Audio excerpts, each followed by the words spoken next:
putusan DKPP jelas ternyata ada pelanggaran etik. Tapi DKPP tidak membuat putusan hukum sah dan tidaknya pencalonan itu. Yang kita nilai ada enggak pelanggaran etik yang dilakukan oleh KPU. Terima kasih Prof. Suhartoyo. Yang diperiksa DKPP dalam perkara aduan itu adalah dugaan pelanggaran etik yang dilakukan oleh KPU. Dugaan pelanggaran etik yang kami periksa bukan persoalan hukum sah dan tidaknya pencalonan. Kami hanya meriksa ada enggak pelanggaran etik yang dilakukan oleh KPU ketika dia melakukan penanganan perkara itu. Putusan DKPP jelas ternyata ada pelanggaran etik. Tapi DKPP tidak membuat putusan hukum sah dan tidaknya pencalonan itu. Yang kita nilai ada enggak pelanggaran etik yang dilakukan oleh KPU. Apa yang dilanggar oleh KPU? Semuanya sudah kami tuangkan dalam putusan kami, Prof. Itu ada 2 poin paling tidak itu kan. Itu sudah kami tuangkan di dalam putusan kami. Jadi semata-mata adalah pelanggaran etik oleh KPU dalam menangani perkara dalam menerima pendaftaran Capres dan Cawapres. Sah dan tidaknya KPU memang melaksanakan putusan Mahkamah Konstitusi itu kewajiban, tapi dalam melaksanakan putusan Mahkamah Konstitusi MK juga KPU harus memperhatikan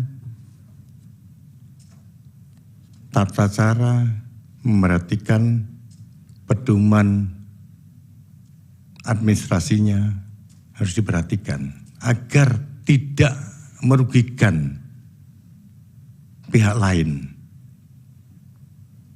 Tujuannya itu. Jadi yang kami periksa semata-mata etiknya KPU, tidak berkaitan dengan hukumnya. Saya kira itu Prof yang bisa kami sampaikan. Kalau Pak Dewa ingin menambahkan silakan. Silakan Pak Tio. Terima kasih Ketua. Yang mulia Hakim Mahkamah Konstitusi yang kami hormati. Pada prinsipnya sebagaimana disampaikan oleh saudara Ketua kami tadi, bahwa DKPP telah memeriksa dan memutus perkara terkait dengan pencalonan Presiden dan Wakil Presiden.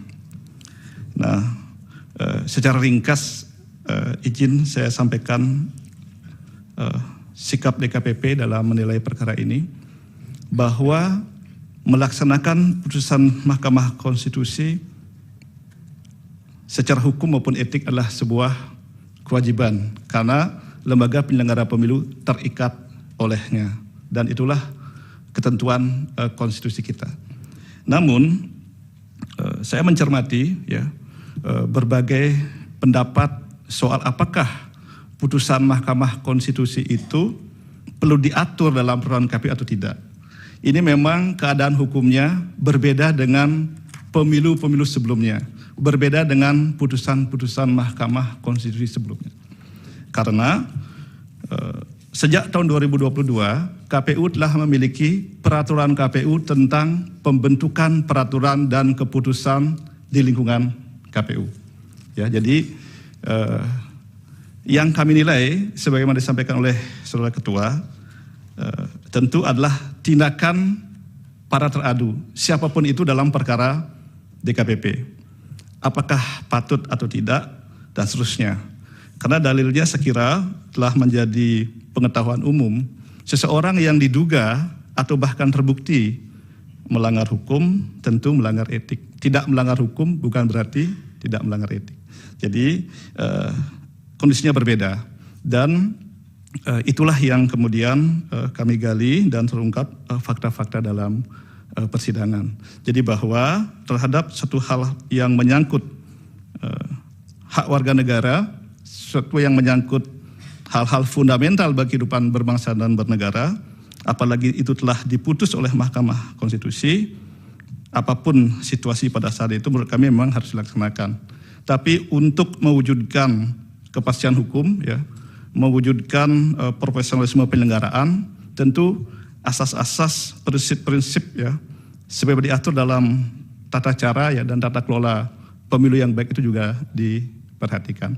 Sekali itu sedikit tambahan dari kami, selebihnya sebagaimana yang mulia tadi sampaikan dan juga saudara ketua bahwa rinciannya telah kami tuangkan dalam putusan yang mohon izin tidak akan saya uraikan secara lebih detail. Demikian, lebih kurangnya saya mohon maaf. Terima kasih.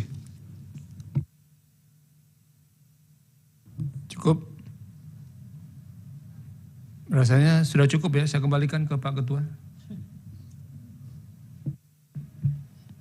Baik, terima kasih Pak Ketua dan Bapak-Bapak anggota DKPP atas keterangannya. Semoga bermanfaat untuk kami, Mahkamah, untuk